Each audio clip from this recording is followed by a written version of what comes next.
അല്ല, ആ വിദ്വേഷ പ്രസ്താവനയ്ക്ക് എതിരായിട്ടാണോ CPM-ന്റെ പ്രസ്താവന? ആർക്കെതിരായിട്ടാണ് പറഞ്ഞിരിക്കുന്നതെന്ന് എനിക്ക് വായിച്ചിട്ട് മനസ്സിലായില്ല. നിങ്ങൾക്ക് മനസ്സിലായോ? ആർക്കെതിരാണെന്ന് പറയില്ല. ഒരു ആകാശത്തേക്കുള്ള ഒരു വെടിയാണ്.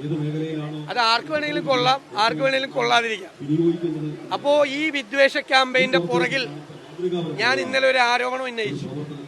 മുഖ്യമന്ത്രി പറഞ്ഞിട്ടാണ്, മുഖ്യമന്ത്രിയുടെയും CPM-ന്റെയും നറേറ്റീവാണ് വെള്ളാപ്പള്ളി നടേശനെ കൊണ്ട് പറയിക്കുന്നത് എന്നുള്ള ഒരു ആരോപണം ഞാൻ ഉന്നയിച്ചിരുന്നു. ഇന്നലത്തെ CPM-ന്റെ പ്രസ്താവന വന്നോടുകൂടി ഞങ്ങളുടെ ആരോപണത്തിന് CPM ഒന്നും കൂടി അടിവരയിട്ടിരിക്കുകയാണ്.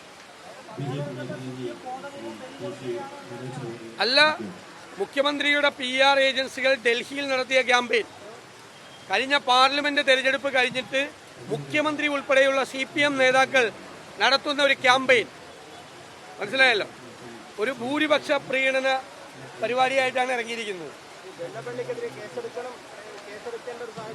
അല്ല, ഞാൻ പറയുന്നത് അത് സർക്കാരാണ് തീരുമാനിക്കുന്നത്. ഞങ്ങൾ ആവശ്യപ്പെട്ടത് വിദ്വേഷ ക്യാമ്പയിൻ അവസാനിപ്പിക്കണം. ആര് വിദ്വേഷ ക്യാമ്പയിൻ നടത്തിയാലും കേരളത്തിലെ പ്രതിപക്ഷവും UDF-ഉം അതിനെ എതിർക്കും.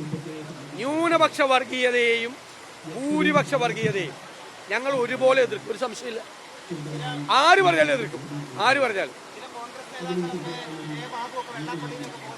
അല്ലല്ല, അത് തെറ്റായ കാര്യമാണ്. അത് അദ്ദേഹത്തിന് സ്വീകരണം കൊടുക്കുന്ന ഒരു സമ്മേളനത്തിൽ പോയപ്പോൾ അദ്ദേഹത്തിന്റെ പ്രസക്തിയെക്കുറിച്ചും അദ്ദേഹം ആ സമുദായത്തിന് നൽകിയ സംഭാവനകളെ കുറിച്ചും പറഞ്ഞു. അപ്പം ഞാൻ ഇന്നലെ പറഞ്ഞല്ലോ, പരിണതപ്രജ്ഞനായ സമുദായ നേതാവാണ് അദ്ദേഹം. അദ്ദേഹത്തെ പോലെ ഒരാൾ അത് പറയരുത്. കാരണം ശ്രീനാരായണ ഗുരുദേവനെ ഹൃദയത്തിൽ ഏറ്റിയ ആളുകളാണ് എല്ലാ മലയാളികളും, ജാതിമത വ്യത്യാസമില്ല.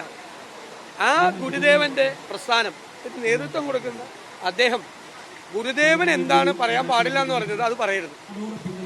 അപ്പൊ അവരാ യോഗത്തിൽ, നമ്മൾ അനുമോദന യോഗത്തിലും അനുശോചന യോഗത്തിലും പോകുമ്പോൾ പറയുമല്ലോ എല്ലാവരെയും പറ്റി, അതുപോലെ പറഞ്ഞെന്ന് മാത്രമേ ഉള്ളൂ.